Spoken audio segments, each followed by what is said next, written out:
हाँ हाँ, स्टोरेज भर गई थी तो उसको वापस डाला।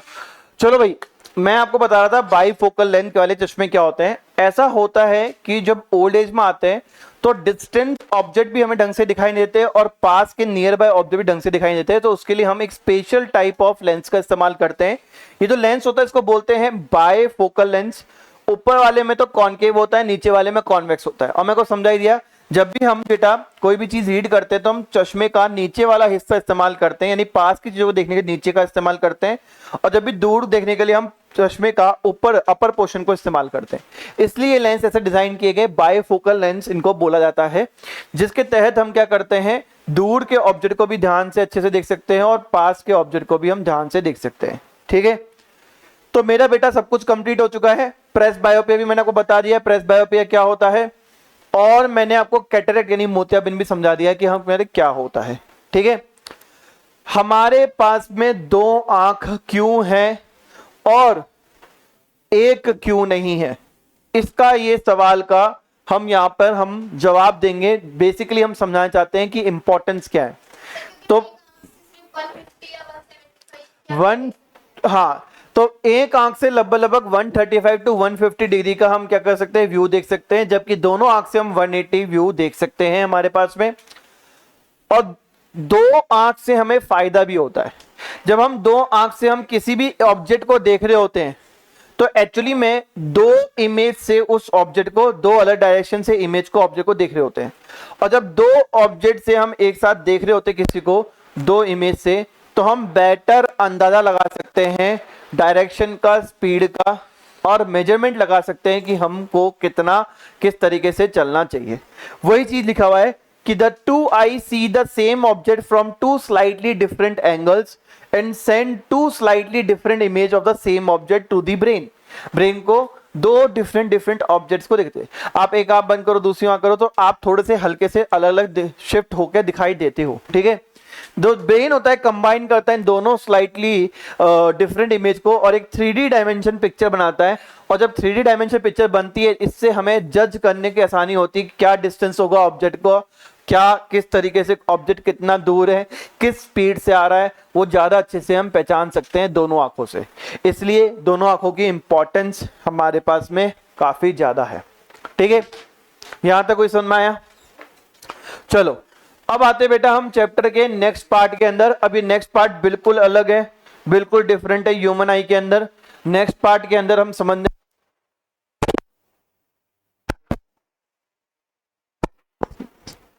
आवाज थोड़ी सी गई, हाँ, तो नेक्स्ट पार्ट में हम समझने वाले हैं कि किस तरीके से न्यूटन ने डिस्कवर किया एक मजाक के अंदर concept of refraction of lights through glass prism. Actually glass prism ऐसे ही पड़ा हुआ था और रोशनी आ रही थी, व्हाइट पेपर उसके नीचे पड़ा था, तो रोशनी उससे टकराकर अलग अलग कलर्स को क्या वहां पे बनाती है व्हाइट कलर के अंदर, व्हाइट पेपर के अंदर। तो न्यूटन का दिमाग वहीं पे ही एकदम से इस तरीके से जाता है कि यार यहाँ तो डिफरेंट कलर्स है नहीं, यहाँ तो कोई डिफरेंट कलर्स तो यहाँ पे मैंने रखे नहीं, पर ये डिफरेंट कलर्स इस व्हाइट पेपर बना रहा है। मतलब कहीं ना कहीं व्हाइट लाइट जो है वो 7 कलरों के बनी है। इवन मैं आपको बताऊं, अगर आप थोड़ा सा सर्च करेंगे, गूगल पे डालेंगे कि क्या एक्चुअल में ब्लैक और व्हाइट कोई कलर्स हैं, तो आपको आंसर मिलेगा नहीं, ब्लैक और व्हाइट कोई कलर्स नहीं होते हैं। ठीक है, ब्लैक तब हमें दिखाई देता है, या ब्लैक वो माना जाता है जहां पर हम क्या करते हैं, जहां पे सारी लाइट जो है वो एब्जॉर्ब हो जाती है और कुछ बचता नहीं है। जब सारी लाइट एब्जॉर्ब हो जाएगी, रिफ्लेक्शन के लिए कुछ बचेगा नहीं, तो वो हमें ब्लैक कलर के तौर पे दिखाई देगी।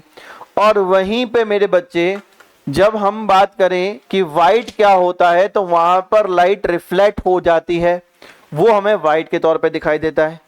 ऐसे ही जब व्हाइट लाइट को हम प्रिज्म से पास करते हैं तो उसके अंदर में दिखता है 7 कलर्स का कॉम्बिनेशन, और ये जो 7 कलर्स का कॉम्बिनेशन है यही कहीं ना कहीं हमें बताता है। देखो जैसे यहां पे लिखा हुआ है, जब भी हमारे लाइट जो है पास करेगी बेटा हमारे पास में थ्रू अ प्रिज्म, प्रिज्म से पास करती है लाइट हमारे पास में, तो वो बेटा क्या करेगी, ग्लास प्रिज्म के बेस पे, लाइट पास करी ग्लास प्रिज्म के बेस से, वो क्या होती है बेटा, उधर क्या होती है, रिफ्लेक्ट हो जाती है। यानी इंसिडेंट लाइट को हम इस एंगल पे डाल रहे हैं, पर जो बेस है ना, उस बेस के पास की तरफ चली जाएगी, उस बेस की तरफ। अगर सीधी जानी होती है तो सीधी चल जाती है ऐसे, पर ये ग्लास प्रिज्म के बेस की तरफ मुड़ जाती है। इन अदर वर्ड्स, जब भी कोई भी लाइट रे हमारे पास में पास करती है प्रिज्म से, तो वो बैंड हो जाती है थिकर पार्ट। थिकर पार्ट क्या होता है, ग्लास प्रिज्म का थिकर पार्ट नीचे होता है, तो यहां से पास हो जाती है bent toward the thicker part of the prism and the angle between the incident ray and emergent ray, इसको बोलते हैं एंगल ऑफ डेविएशन। अब बेटा ये एंगल ऑफ डेविएशन कैसे बनाया तो दिखाता हूं। ये इंसिडेंट रे सीधी सीधी चली जाती तो ये बन जाता, पर ये रे जो है वो यहां जा रही है, तो ये पूरा का पूरा जो है ये क्या बन रहा है, एंगल ऑफ डेविएशन बन रहा है। अगर ये लाइट रे यहां प्रिज्म नहीं होता तो ये लाइट रे हमारी सीधी पास हो जाती, पर क्योंकि यहाँ प्रिज्म रखा हुआ है तो ये लाइट यहां से गई और यहां से पास हुई, तो यानी कि ये लाइट रे का तो यहां होगी, जो कि यहां होनी चाहिए वो यहां हो गई, तो कहीं ना कहीं ये इतना ज्यादा डेविएट हो गई, और इस डेविएशन के एंगल को हम बोलते हैं एंगल ऑफ डेविएशन। कोई दिक्कत है? तो न्यूटन भाई साहब 1665 के अंदर इन्होंने ये डिस्कवर किया था अपने एक्सपेरिमेंट के थ्रू ग्लास प्रिज्म से, कि जो व्हाइट लाइट है, जैसे कि सनलाइट जो होती है, वो हमारे पास में 7 कलरों के मिक्सचर से बनी है। और हाँ, व्हाइट लाइट प्रिज्म से तो दिख जाती है ना, मतलब बनी तो उसी से ही है। और अगर आपको एक्सपेरिमेंट करना है, ड्रिल मशीन लेके आओ, उसमें ना एक सर्कल फिट करो, उस सर्कल फिट के अंदर उसमें 7 कलर लिखो, उसको तेजी से चलाओ, तो आपको 7 कलर जब घूमेंगे स्पीड से हाई रोटेशन पे तो व्हाइट कलर दिखाई देगा। प्रिज्म की क्वालिटी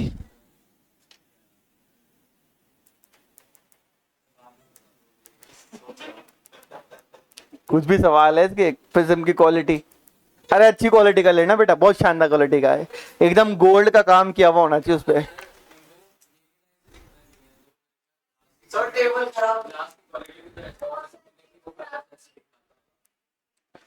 अच्छा ऐसा है तो फिर पानी में क्या प्रॉब्लम, पानी से भी तो दिखते हैं हमें अलग 7 कलर। हाँ रेनबो बनता है ना, अरे रेनबो भी तो बनता है, ऐसे नहीं देखता तो क्या देखता, ऑर्गी, हाँ जो भी है, ऑर्गी गोगा, ऐसी चीज देखता नहीं है, दुनिया की चीजें देखी ही नहीं है, जा घूम थोड़ा सा देख थोड़ी। हाँ इससे साफ करवाऊंगा, आ जाओ मेरे बच्चे देख लो। 7 कलरों का बना हुआ होता है, बाई सेइंग दैट कि व्हाइट लाइट जो है वो मिक्सचर है 7 कलर्स का, उसका मतलब होता है कि व्हाइट लाइट जो है बेटा मिक्सचर ऑफ लाइट्स है 7 कलर्स के। न्यूटन ने बेटा फाइंड किया था कि अगर कोई भी व्हाइट कलर की या व्हाइट लाइट की बीम को, व्हाइट कलर की व्हाइट लाइट को बेटा हम जब हम उसकी बीम को डालते हैं प्रिज्म के अंदर, ट्रायंगुलर ग्लास के अंदर, तो व्हाइट लाइट जो है बेटा वो स्प्लिट होती है, एक बैंड ऑफ 7 कलर्स बनाती है, 7 कलरों का बैंड बनाती है हमारे पास में व्हाइट स्क्रीन पे। और जो बैंड ऑफ 7 कलर्स है हमारे पास में, ये हमारे व्हाइट स्क्रीन पे बनते हुए नजर भी आता है। और जब भी बेटा बीम ऑफ व्हाइट लाइट को हम पास करेंगे ग्लास प्रिज्म से तो उसको हम स्पेक्ट्रम ऑफ व्हाइट लाइट बोलते हैं। यानी कहीं ना कहीं जो व्हाइट लाइट होती है ना वो 7 कलरों से बनी भी होती है, ठीक है, उसी 7 कलर को हम बोलते हैं स्पेक्ट्रम ऑफ व्हाइट लाइट।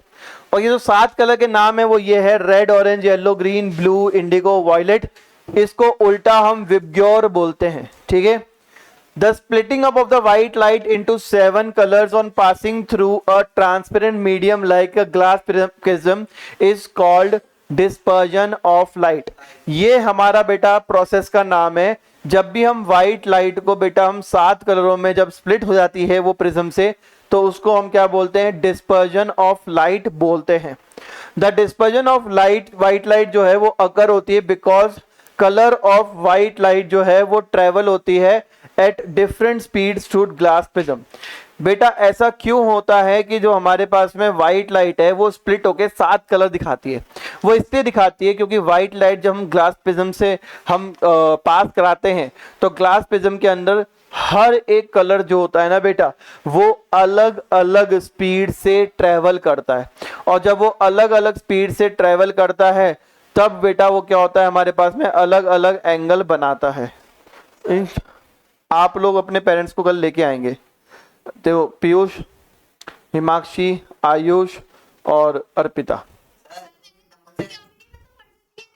कल एंट्री नहीं होगी आप लोगों की जब तक आप पेरेंट्स को लेके नहीं आएंगे, मेरी बात नहीं कराएंगे, ठीक है? नहीं, डाउट आप सर तब करते जब आप है ना फालतू में कोई चीज को नहीं करते परफॉर्म, पर आप लोगों का है ही नहीं, कुछ मतलब ही नहीं है। आप लोग पूरा मतलब क्लास के अंदर न्यूसेंस में, मैं ऐसा नहीं मैं देख नहीं रहा हूँ, सब कुछ देख रहा हूँ, बट मैं अपने टॉपिक में इतना घुसा हुआ हूँ कि मैं आपको बताना भी नहीं चाह रहा। और डाउट आपके तभी आएंगे जब आप सुनोगे नहीं बात को, और आप लोग पहले पेरेंट्स को मेरे को बात कराएंगे, उसके बाद ही कल आपकी एंट्री होगी, अदरवाइज आप लोग सस्पेंडेड फ्रॉम कोचिंग हो फॉर एवर, लाइफ एवर, ठीक है? पेरेंट्स से बात करूंगा, आप लोगों की वीडियो दिखाऊंगा पेरेंट्स को कि ऐसी क्लास में ये ऐसा करते रहते हैं, इफ दे अलाउ तभी मैं अलाउ करूंगा, अदरवाइज नहीं करूंगा। पीयूष, हिमाक्षी, आयुष, अर्पिता, चलो अलग अलग बिठाने के बाद में तुम्हारा यही हाल है। ये हमारे पास में ट्रायंगुलर प्रिज्म है, हमारे पास में ये व्हाइट लाइट की बीम जो है हमारे पास में गई, और ये बेटा हमारे पास में डिफरेंट डिफरेंट कलर्स में बिखर गई, क्योंकि डिफरेंट डिफरेंट कलर जो है वो ग्लास प्रिज्म में डिफरेंट डिफरेंट स्पीड में ट्रेवल करते हैं, और बिखरने के बाद में बेटा ये सारे कलर्स जो है हमको यहाँ पे दिख रहे हैं, विबग्योर नाम से हमको दिखता है, VIBGYOR, विबग्योर नाम से हमको देखने को मिलता है। यहाँ पर इस डायग्राम को हम यहीं पे थोड़ा सा एक्सप्लेन करके छोड़ देंगे इस टॉपिक को, क्योंकि कल इसके अंदर और भी चीजें मुझे लिखवानी है, आपको यहाँ पे लिखी भी नहीं है, पर आपको ये समझा दूं कि जो ये विबग्योर है, यहाँ पर हमारे पास में जो सबसे ज्यादा डेविएशन वाली जो कलर होता है वो होता है वॉयलेट, और सबसे कम डेविएशन वाला जो कलर होता है वो होता है रेड, यानी लाल कलर जो होता है वो सबसे कम डेविएट होता है। यही रीजन है कि जो डेंजरस साइन होते हैं वहां पे हम रेड कलर से पेंट करते हैं, या फिर जो रेड लाइट होती है वो एक्चुअल में रेड कलर की इसलिए होती है क्योंकि वो बहुत दूर से हमें दिखाई दे जा सकती है, क्योंकि वो लीस्ट डेविएट होती है, ठीक है?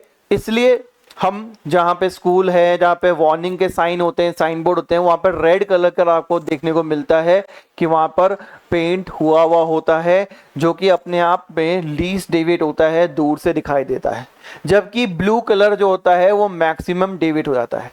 इनकी कहानी को थोड़ा आगे कंटिन्यू कल करेंगे, वहां पे अपन ये भी समझेंगे कि स्काई का कलर ब्लू क्यों होता है, और स्काई का कलर ब्लू से रेड की तरफ या ऑरेंजिश रेड की तरफ कैसे कन्वर्ट होता है, कब कन्वर्ट होता है, किस लिए कन्वर्ट होता है, और लास्ट में ये समझेंगे कि हम सूरज के उगते हुए 2 मिनट पहले देख लेते हैं और 2 मिनट बाद तक देखते हैं ढलने के बाद। टोटल 4 मिनट तक सूरज जो होता है एक्चुअल में नहीं दिखना चाहिए, पर हमें दिखाई देता है ड्यू टू एटमॉस्फेरिक रिफ्रैक्शन।